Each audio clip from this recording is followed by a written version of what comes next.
Like and subscribe on the way in the door, people. Welcome back to Fanboy Fridays, where we read some comments from these fanboys so we can so we can keep breaking hearts. But before we do that, I want to thank everyone who participated in the poll I put up this past week about who would have had the bigger impact on the game if not for injuries. T-Mac, Grant Hill, or Penny Hardaway. And Penny Hardaway won that poll with 44% for Penny, 32% for Grant Hill, and 24% for T-Mac. And I think I definitely agree with Penny. Yeah, Penny would have been special if not for injury. You know, Penny actually had a well-rounded game. You know, I feel like it's what LeBron could be. But, you know, a lot of people commented that Tracy McGrady somehow got to, shouldn't be on the list because he got to play out most of his career, a lot of people said. No, he didn't. Tracy McGrady came into the league in, 97? And by 2005, he started with the back injuries. And then the following year, it was just kind of injury after injury. So, you know, to me, 9 years is probably right on the verge of when you're about to enter into your prime. So I don't think we got to see, I'm sorry, did I say Penny? If I did, I meant Tracy McGrady. But I don't think we got to see the best of Tracy McGrady. Like I said, he within 9 years, he kind of started suffering chronic injuries. But anyway, like I said, I do agree with Penny winning this poll. That would be my choice.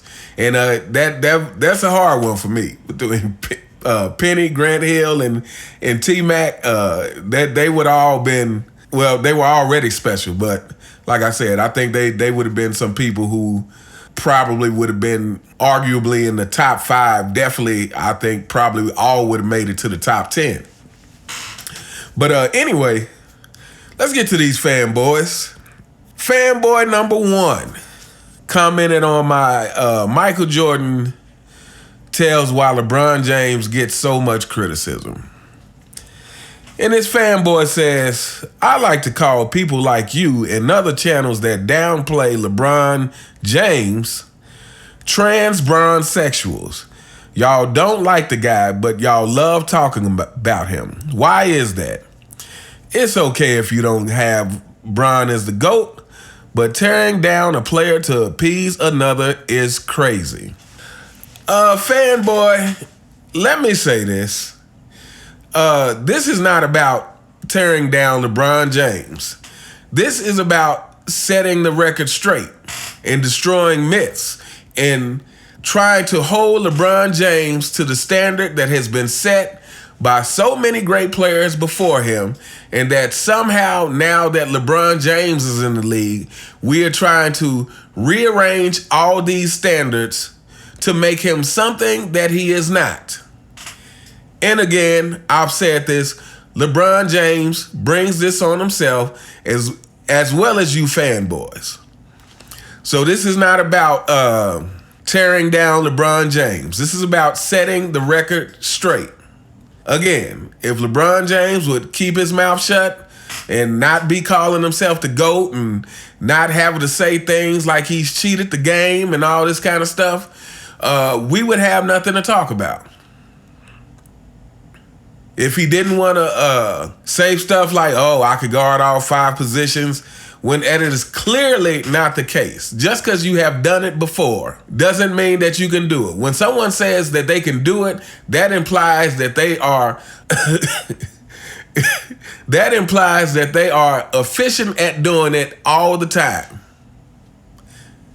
Not that they have just done it before. Do you know that Magic Johnson played center in a game before? He doesn't go around saying, I can play all 5 positions. But I would argue Magic plays center better than LeBron James guards the other 5 positions. But anyway, yeah. So Fanboy, this is not about tearing down LeBron James. This is about setting the record straight because LeBron, his entourage, and fanboys like you want to go around spreading untruths. So it is what it is. Let's move on. All right, fanboy number 2 with a common thing from you fanboys. Here we go. When you fanboy clowns talk about Michael Jordan, don't forget Scottie Pippen. Well, first of all, let me say this. The most important thing is that Michael Jordan has never forgotten to give Scottie Pippen his credit, which is more than we can say for your king, LeBron James. Tell me, when has LeBron consistently gave any of his teammates credit? I've only heard LeBron say, when I did this, when I did that, that made me the greatest player.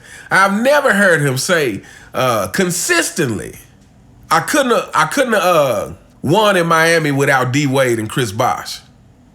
I've never heard him say consistently, I wouldn't have that Cleveland championship if it wasn't for Kyrie Irving. Don't leave Kyrie Irving out. I've never heard him say, I wouldn't have that bubble ring if it wasn't for Anthony Davis. So while you telling us not to forget Scottie Pippen, how about you tell your king not to forget all the help that he has had in his championships? Because, just like you guys like to say, Jordan never won without Pippen. LeBron never won in Miami without Wade and Bosh. LeBron never won in Cleveland without Kyrie. LeBron never won in Disneyland without Anthony Davis. So how about you guys don't forget that? Chicago fans know how great Pippen is, and we know how great he isn't. We know that Pippen is not Michael Jordan, but we also know that Pippen is a crucial piece to those championships. We know that. But you fanboys don't seem to realize that Wade and Bosh were I would say almost more crucial than LeBron in Miami. I would say more crucial than LeBron in Miami because LeBron hadn't won anything. And Wade had already won. You fanboys, y'all, don't you forget that LeBron didn't win that Cleveland ring without Kyrie. You fanboys, don't you forget that LeBron did not win in Disneyland without Anthony Davis. How about that? All right, case closed. All right, fanboy number 3. This again comes from my Michael Jordan explains why LeBron James gets so much criticism video. This fanboy says, LeBron puts in his own work, and MJ's words doesn't define anyone else's career. Fanboy, it is not about whether MJ's words define someone else's career. It's simply about, are MJ's words true or not? What MJ said, and obviously this was me saying that MJ's words explains why LeBron James gets so much criticism. So are MJ's words true or not? MJ said that the NBA can try to promote who they want, but ultimately you cannot fool the consumer. In my video, I added, you cannot fool the consumer, you cannot fool the majority of consumers. Which is why the majority of fans and players still see Michael Jordan as the GOAT. You cannot fool the majority of consumers. You can only fool the fanboys. I'm just kidding. Let me always make the distinction between LeBron fans, who I actually have meaningful discussions with, and the fanboys. But yeah, fanboy. Does that make Michael Jordan's words not true? It's not about defining someone else's career. It's about, were his words true? Ultimately, that player's game is going to speak for itself. You know, I like to say, like, this is the difference between music. Music is the one thing that, to me, you can get people to buy into. You can get people to buy into by simply promoting it. Give you an example. I know all of us have experienced this. All of us have experienced a song that you could not stand, and because they played it on the radio 24/7, one day you look up and find yourself singing that song. And then one day you look up and like, man, I kind of like that song. And here's my theory. The reason why you can do that with music is because you can't see music. See, this is LeBron James' problem. We can see him. So when the media is telling us stuff, which I would argue they flooded the media with it, and it works to some degree. I honestly believe that's why a lot of people have LeBron as top 2. Because the media keeps selling it. However, the problem is with people like me, a lot of people that grew up in my generation, and even others. A lot of these newer, younger kids are seeing it too. The problem is the media feeds you all this stuff, but then you watch LeBron play and you think it's not matching up. LeBron's game is not matching up with what the media is telling me his game is. So yeah, fanboy. It's not about Jordan's words defining someone else's career. It's about, are his words true or not? And I would say that they are very true. You can promote something, but you cannot fool the consumer. And then the first part of his sentence, LeBron puts in his own work.